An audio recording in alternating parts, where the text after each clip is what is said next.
Hi, my name is Frank. Welcome back to Channel 33 RPM, your channel for vinyl gear and more. Today we are checking out another 4 famous album cover locations in real life using Google Maps. Today I have releases for you from Bob Dylan, Judas Priest, and the Ramones, but let's kick things off with David Bowie. Channel 33 RPM. Released in 1972, The Rise and Fall of Ziggy Stardust and the Spiders from Mars was a very loose concept album revolving around Bowie's alter ego, Ziggy Stardust. The album cover image was taken on January 13th, 1972 by photographer Brian Ward outside 23 Hedden Street in London, England. It shows Ziggy, an outcast, the leper messiah, dwarfed by the shabby urban landscape, framed by cardboard boxes and parked cars. Originally shot in black and white, the image was recolored by illustrator Terry Pastor. Let's take a look at what number 23 looks like nowadays. Hedden Street, by the way, is a U-shaped side street in the heart of London. Many of the famous elements of the album cover have been gone for years, including the K West sign. K West, by the way, was a furrier, but there is a theory floating around on the internet that Bowie had predicted the rise of Kanye West, aka K West. Kanye is allegedly the Starman character on the album, an alien who descends upon Earth to save humanity, which only proves that people will believe anything. As you can see here, outdoor seating, bicycle racks, and greenery have been added to the area, making it look very different than it did 50 years ago. Regardless, there is a plaque to remind all those who pass of the significance of this location. It says,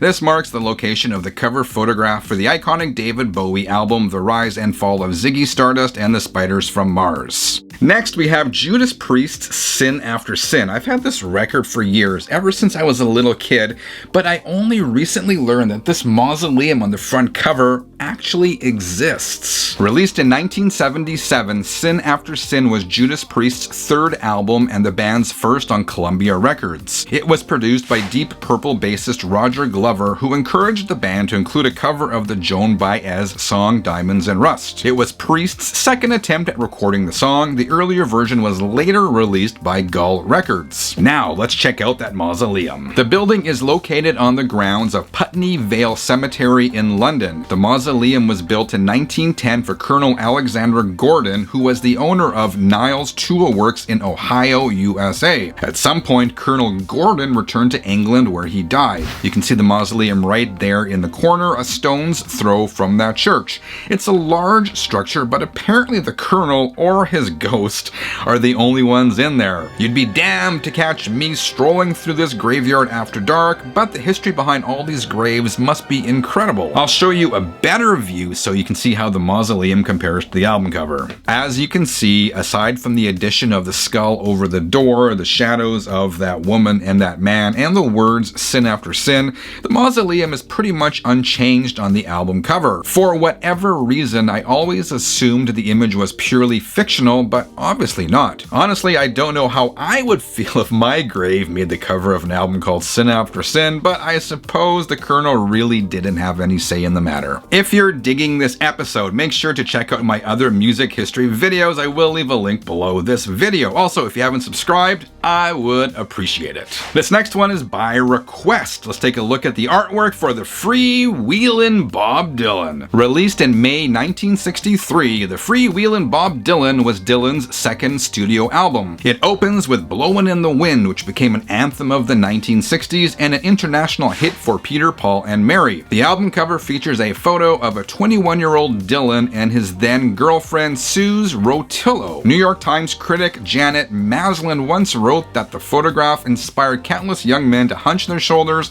look distant, and let the girl do the clinging. The image was taken by CBS staff photographer Don Hunstein, just a stone's throw from the New York apartment where the couple lived at the time. Apparently the rent was just $60 back in 1963. Alright, let's head to Google Maps and check this out. The photo of Bob and Suze was shot near the corner of Jones Street and West 4th Street, right around here. The windows on number 9 Jones Street are a dead giveaway, along with the fire escape on the building next to it. Don, the photographer, later said that this was the first time he had ever shot Dylan. He asked him to walk away about 50 feet, turn around, walk towards him, and that's when he snapped the photo. It was a cold day, so the photo shoot was rushed, but the end result is timeless.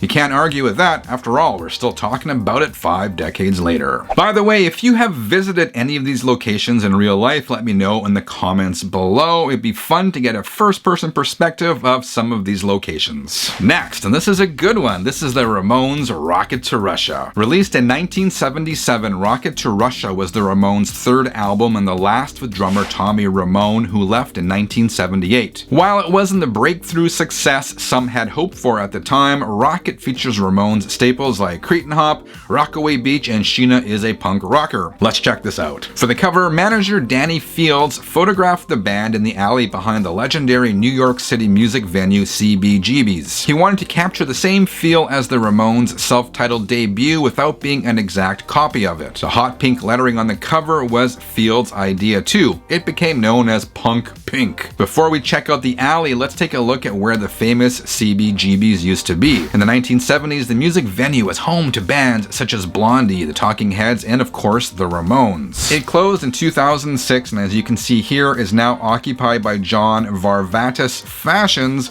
a luxury men's lifestyle brand. That's gotta hurt, given the history of this building. There's not much that'll stop the Cretins from hopping, except for maybe a men's fashion boutique. For comparison's sake, here is what the building looked like back in the 1970s, and here is a shot of the building in the 1980s. Time moves on, I suppose.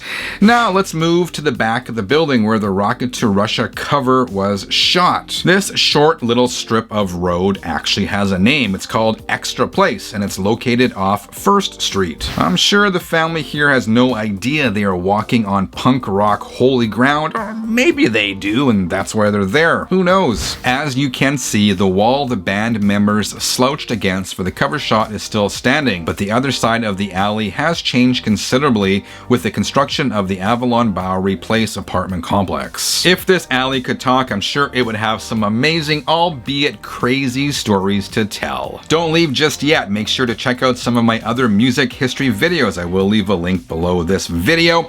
And if you have some suggestions for some future album covers I should look at, let me know in the comments below. I hope you dug this video. Until next time, keep on spinning.